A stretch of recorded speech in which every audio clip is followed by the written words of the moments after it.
Inferno Beyond the Seventh Circle is an old-school styled first-person dungeon crawler that adds survival mechanics to the classic cRPG recipe of exploration, turn-based combat, and character progression. It is set in a post-apocalyptic world where human civilization is ended by an invasion of demons from hell.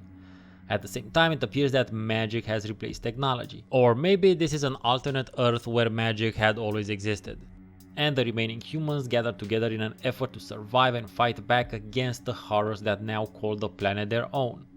The horror theme is the first thing we must address when discussing this in the title. The game world is mainly made up of wooded areas and dungeons, as one might expect from a classic style dungeon crawler, and there's not a lot of world building that happens this way.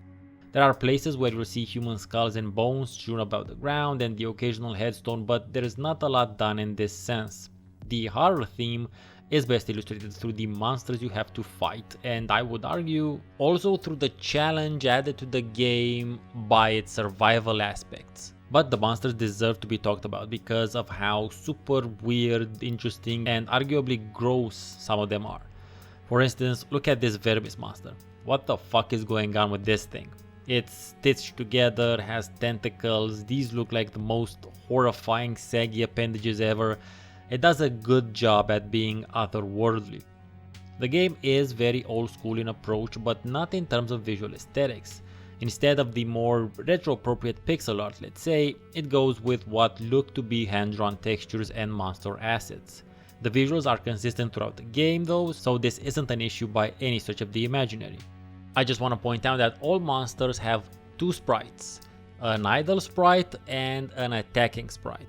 The attacking sprites are fairly dynamic and do a great job at imparting the sensation of you getting attacked, maybe better than in animations with more detailed sprites. Sometimes less is more. While the graphics aren't in tune with the complete old school vibe, the game's approach to story and its world is, meaning it is fairly light on both of those.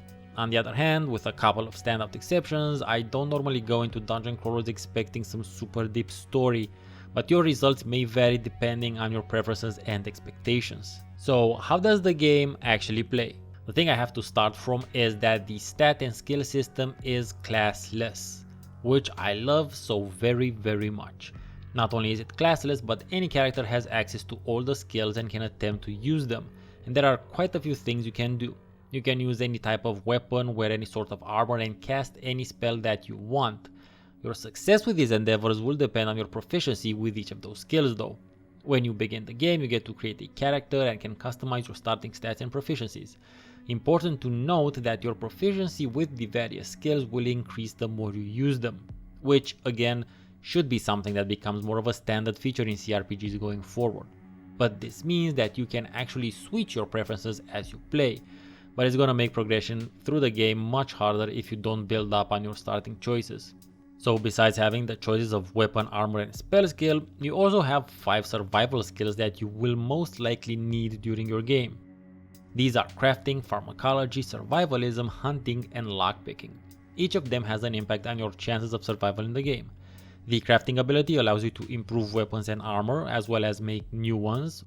With pharmacology, you can mix your own special potions and oils to use in combat.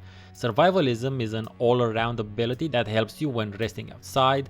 Hunting is important because you'll need to eat, and lockpicking is also required because you will find a lot of locked chests.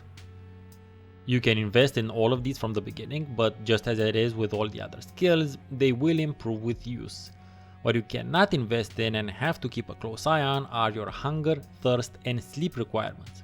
You will find a small amount of apples and carrots in the world, but most food you'll get from using your crafting and hunting ability. The crafting to make traps and the hunting to use them.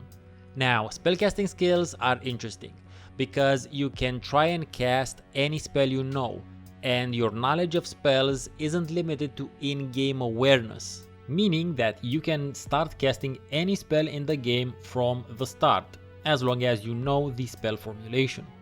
You can find out a bunch of starter spells in the manual. The more you explore the game's various environments and dungeons, you'll find the spells written on notes on the walls.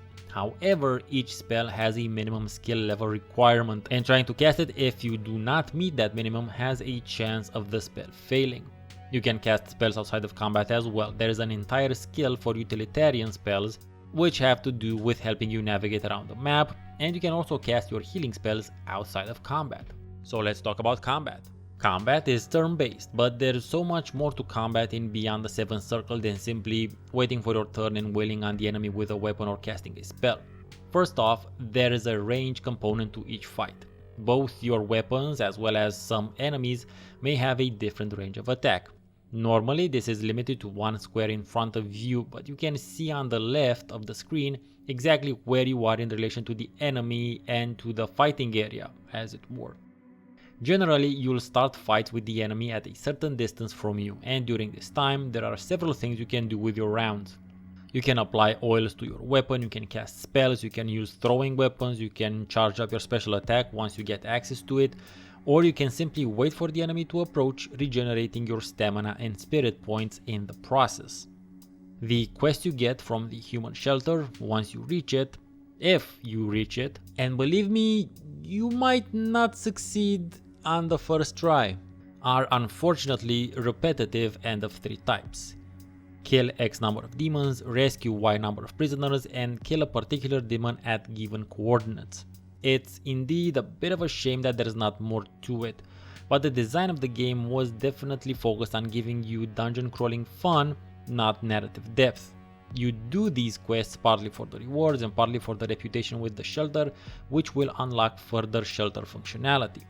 This is where you can buy and sell components, spells, exchange your blood drops for money, and a bunch of other things. Yeah, there is a bunch of other mechanics like the just mentioned blood drops I didn't go into because while they are cool, they are secondary to everything I already mentioned. Plus, I generally like to leave some things unsaid about games so that you still get a sense of exploration and discovery if you do choose to play them after you watch any of my videos.